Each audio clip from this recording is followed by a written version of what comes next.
Jada Pinkett Smith exposes Diddy's disturbing loyalty contract. The courtroom went silent as a new name was unexpectedly called to the stand. Jada Pinkett Smith. The actress, entrepreneur, and wife of Will Smith took a deep breath before facing the jury. What she was about to reveal wasn't just surprising, it was chilling. She claimed that back in 2004, Diddy invited her to a private meeting where he presented her with a document called a loyalty agreement. It wasn't a contract. It wasn't a partnership. It was something darker, a disturbing pact of silence and compliance. And when she refused to sign it, she said, Diddy looked her dead in the eye and warned her, "You'll regret it in the next life." The testimony sent shockwaves through the courtroom. Now the truth behind the loyalty agreement and the reason she stayed silent for so long is finally coming to light. The atmosphere in the courtroom was already tense when the bailiff called out an unexpected name. Jada Pinkett Smith. Gasps rippled through the room. Even the prosecution seemed momentarily stunned, suggesting this witness was a last-minute addition, perhaps even a personal decision by Jada herself. She entered the courtroom, dressed in a subdued black suit, her face unreadable, but the eyes of everyone in the room locked onto her as she stepped up to the witness stand and placed her hand on the Bible. "I understand this is unusual," she began, "but I can't stay silent anymore." What followed would become one of the most shocking moments of the trial. Jada Pinkett Smith, known to the world for her acting activism and openness, now claimed she had a deeply buried secret, a story she had held close to her chest for nearly 2 decades. And it involved an alleged loyalty pact Diddy had once tried to get her to sign. Jada told the court she had been watching the trial in private, following every detail. She had heard the names of women assistants and collaborators who had described moments of coercion, strange documents, and veiled threats. It was then that something shifted in her. She realized the document she had once been offered, something she had dismissed as just creepy Diddy behavior, might actually be part of a much larger, darker system. "I don't need protection anymore," she said. "What I need is to tell the truth, because back then I saw the tip of something I didn't understand, but now I see the whole iceberg." Diddy stared at her from the defense table, visibly shaken. He hadn't expected this. Neither had his attorneys, who immediately asked the judge to dismiss her testimony on the grounds of irrelevance. But the judge allowed it, saying, "If what she says aligns with other testimonies, it could speak to a pattern." Jada steeled herself, took a deep breath, and launched into the story that would make headlines around the world. Starting with the day she met with Diddy alone in 2004 and was presented with what he allegedly called a spiritual agreement. Jada said the meeting took place in a quiet, high-end suite at the Beverly Wilshire Hotel. She had been invited there under the pretense of discussing a potential philanthropic collaboration, something involving music activism and community development. It sounded normal, she said. It sounded like something Diddy would pitch. When she arrived, Diddy was alone, dressed in all white, playing jazz through a small Bose speaker. The curtains were drawn, the lights dimmed. He poured her a glass of champagne. She declined. He was calm. Weirdly calm, she said, like he had rehearsed the whole thing. After a few minutes of small talk, he excused himself and walked to the room's small bar. From behind it, he pulled out a black leather folder and handed it to her without a word. "I thought it was a pitch deck or a contract," she told the court, but it wasn't. It was labeled loyalty agreement.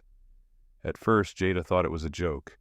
She even laughed nervously and said, "What is this, some kind of hip-hop Scientology thing?" But Diddy didn't laugh. He just nodded slowly and said, "It's protection for both of us."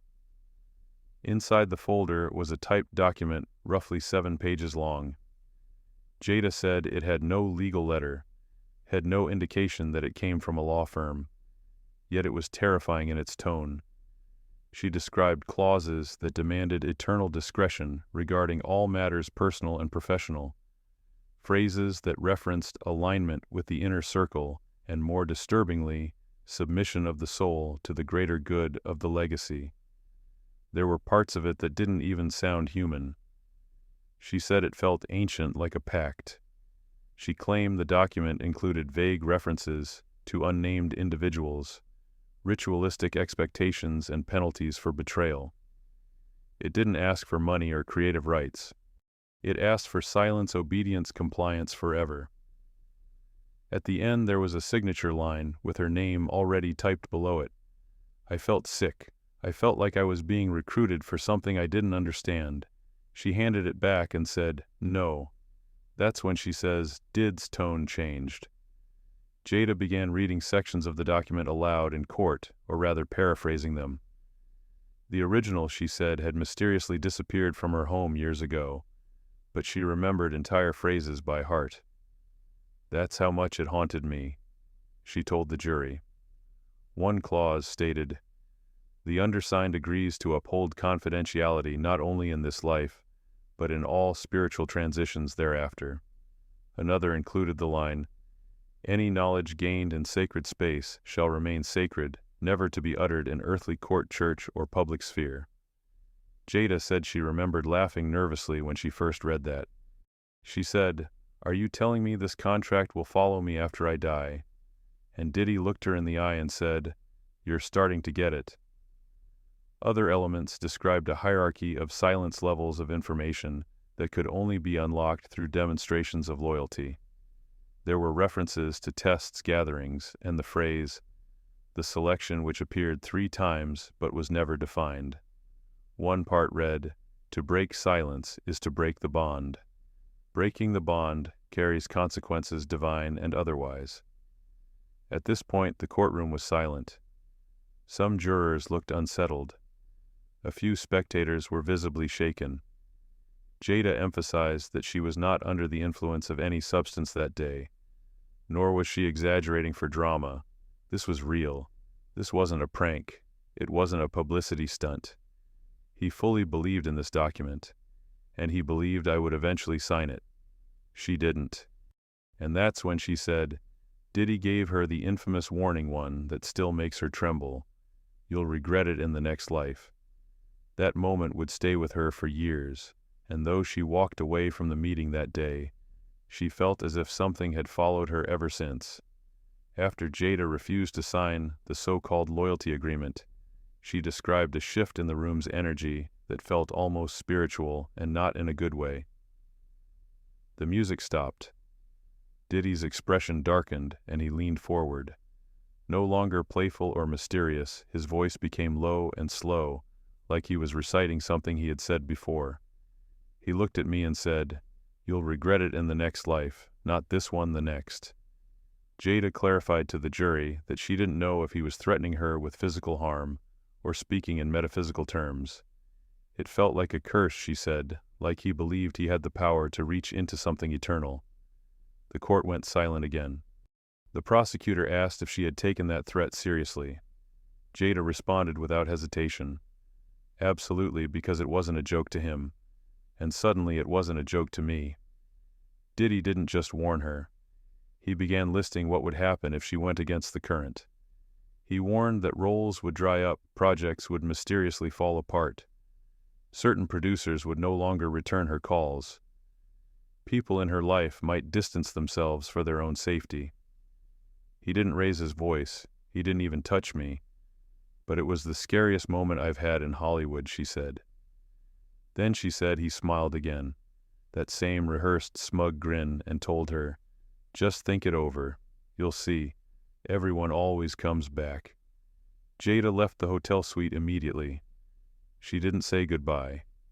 She didn't look back, but she remembered walking to her car and realizing she was shaking so hard she couldn't put the key in the ignition. "I had seen a side of him that I wasn't supposed to see," she said. "And that's when I knew whatever this thing is that he's running, it's bigger than just parties and rumors." After her terrifying encounter in 2004, Jada made the decision to stay quiet, not because she was complicit, but because she was afraid. She admitted on the stand that for years she carried that fear like a shadow that followed her everywhere. She'd walk into events and wonder who else had been approached with the same agreement. She started scanning rooms, searching for subtle signs, the same folder, the same phrase, that same hollow look she had seen in Diddy's eyes that day. She also began noticing the pattern. Certain women who once had promising careers vanished. Some became silent, never giving interviews again. Others stayed in Diddy's orbit, despite clearly being uncomfortable in photos or videos. It was like they were trapped in something they couldn't speak about, Jada said. And I realized I'd just barely escaped, but escaping didn't mean peace. She told the courtroom about recurring nightmares, about the strange feeling of being watched, about moments when her phone would ring no caller ID, and the voice on the other end would say, "Nothing, just breathe." She began journaling, trying to make sense of it. Eventually, she burned the journal out of fear it might be found. "I didn't even tell Will," she confessed. "Not for years. I couldn't explain it. I didn't want him to think I was being paranoid, but it all came back the moment this trial began." When she heard former assistants and dancers testify about NDAs, coercion-veiled threats, and strange spiritual language, it was like hearing an echo from her past. That's when I knew it wasn't just me. That's when I realized I wasn't crazy. He was doing this to everyone. The decision to testify wasn't easy. She knew it would reopen wounds, attract media attention, and possibly place her in danger again.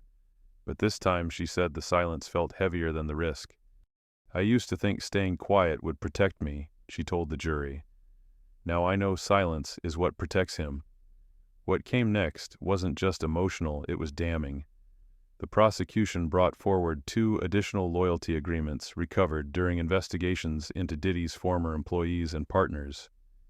The documents, though different in format and language, mirrored the bizarre elements of Jada's testimony with disturbing accuracy. One document came from a former assistant who claimed she was given the folder in 2007.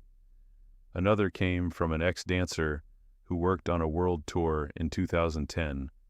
Both described clauses about silence beyond death, references to eternal contracts, and a heavy emphasis on aligning with the mission of legacy through sacrifice.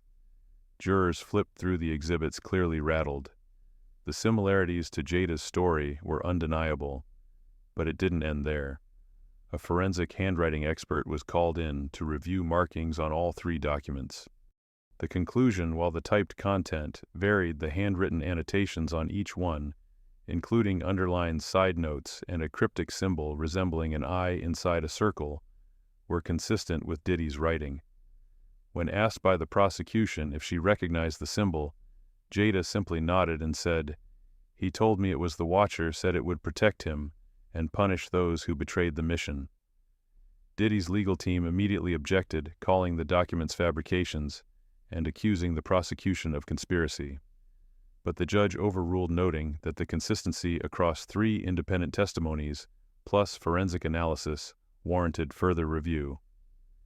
The courtroom audience was visibly disturbed. One observer was even escorted out after fainting during the reading of the 3rd contract. It was no longer just a celebrity scandal. It was beginning to look like a spiritual cult disguised as a loyalty pact. And Jada's calm but haunting delivery made it clear this wasn't just about paperwork. This was about a system, one rooted in fear, silence, and absolute control. As Jada continued, the courtroom learned that her testimony wasn't just a personal warning. It was a glimpse into what many in Hollywood had long whispered behind closed doors. She said she'd spent years navigating around certain people, avoiding specific gatherings and declining lavish invitations because she knew what they were really about. "There are entire calendars built around who's hosting what party," she explained. "And if it's dirty, you know what that means." She recalled moments on red carpets where other female artists would exchange knowing glances whenever Diddy was present. She remembered how assistants used coded language to discuss invitations. Terms like the upstairs room, midnight circle, and bringing your aura were all allegedly phrases that quietly indicated whether someone was about to be invited into what Jada called his net. "I wasn't the only one approached," she emphasized. "I was just one of the few who said no and survived it." Jada admitted that over the years, she'd quietly warned a few others to be cautious. She didn't always share her full story, too dangerous, but she would find ways to drop hints to steer them clear. Some listened, some didn't. Some disappeared from public life shortly after. She also revealed that a few others had privately confessed similar encounters with Diddy, being given agreements, being offered access to elite opportunities in exchange for loyalty and silence. It was always framed like an opportunity, never a threat, but you could feel the threat under every word. She told the court that people who once worked with Diddy and then suddenly vanished or fell out of favor weren't just taking a break. Many, she believed, had been damaged by the very structure they were invited to join. Jada's voice remained steady, but the content of her testimony grew darker. If this trial hadn't happened, I never would have said a word. But it's time. Everyone thinks the worst thing you can do is say no to power. I promise you the worst thing is staying quiet and letting that power grow. While Jada testified, all eyes occasionally flicked back to Diddy, and his demeanor was telling. At first he looked impassive, leaning back in his chair, head lowered as if trying to control his expression. But as Jada read portions of the document aloud and described their 2004 meeting, his posture began to shift. He leaned forward. He rubbed his temples. His defense attorney whispered to him multiple times, only for Diddy to nod tightly and wave them off. But what stood out most were the moments when Jada used his own words against him. When she repeated the phrase, "You'll regret it in the next life," he visibly flinched. When she described the watcher, Diddy turned away and refused to make eye contact with her or the jury. It was the first time in the trial that he seemed completely unprepared. Courtroom sketch artists captured the moment, and it circulated quickly online. One reporter described Diddy's look as haunted. There were murmurs among the gallery. Journalists whispered to one another. Even the judge asked twice for the courtroom to quiet down. At one point, Diddy took out a notepad and began writing furiously. His legal team huddled, requesting a sidebar with the judge, allegedly asking to strike Jada's testimony from the record. But the judge declined, saying, "This witness came voluntarily. Her experience is relevant to understanding the broader allegations." The tension only escalated when Jada mentioned the similarities between her loyalty agreement and others. That was when his hands started to tremble. A courtroom observer tweeted, "He wiped his face. He wasn't in control anymore." Jada never once looked at him during her testimony until the end. When asked if she had any final statement, she turned toward him for the first time and said, "You always told me I'd regret saying no, but look around. You're the one on trial, not me."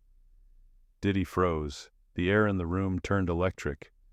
For the first time during the proceedings, it felt like the silence wasn't protection. It was accountability, arriving one word at a time. As Jada Pinkett Smith stepped down from the witness stand, the courtroom remained stunned.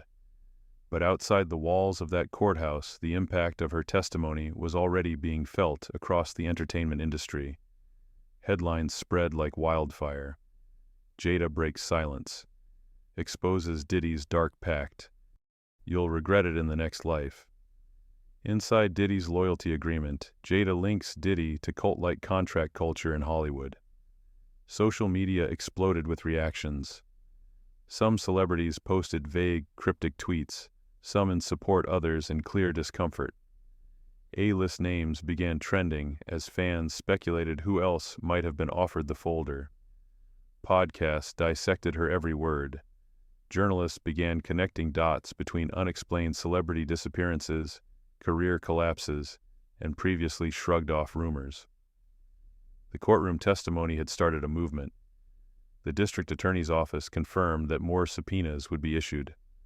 Allegedly, they had already begun looking into similar patterns surrounding Diddy's contracts, shell companies, and the legal teams that helped enforce silence. One legal analyst went on CNN and said, "If these documents are real, and if more celebrities come forward, this could turn into the biggest entertainment scandal since Weinstein, may be bigger." Jada's bravery didn't just expose one man, it exposed a web. And what made it more chilling was the spiritual, otherworldly aspect of Diddy's influence.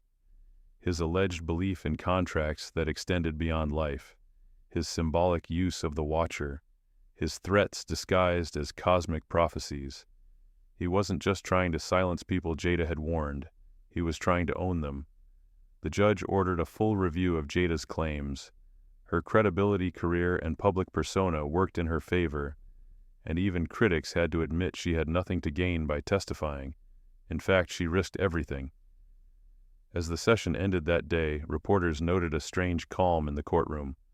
A storm had just passed, but everyone knew another was coming, because now the world was watching and someone would have to answer for it all.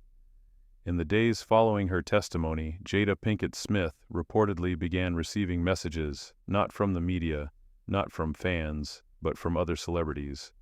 Quiet phone calls, anonymous texts, a few DMs from old colleagues.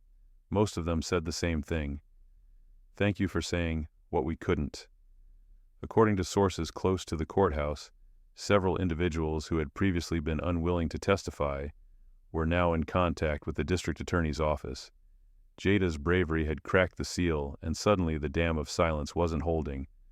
But what no one knew until now was that Jada had already tried to warn others years earlier.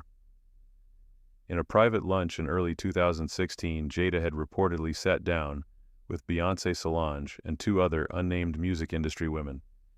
It was framed as just a casual meetup of powerful women. No press, no assistants, no photographers, just quiet conversation.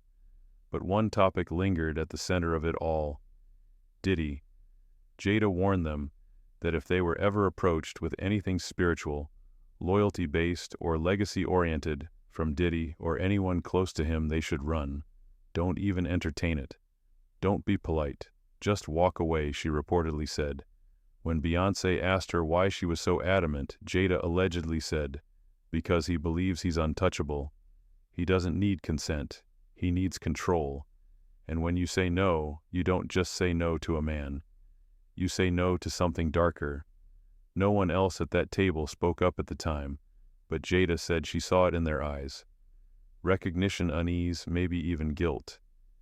Back in court, this detail surfaced when a journalist brought it up during a sidebar interview with Jada's close friend.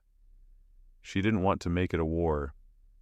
The friend said she wanted to protect people without dragging them into it. But she always feared that if nobody spoke up, he'd grow bolder. This aftershock from Jada's testimony had a ripple effect that's still being felt.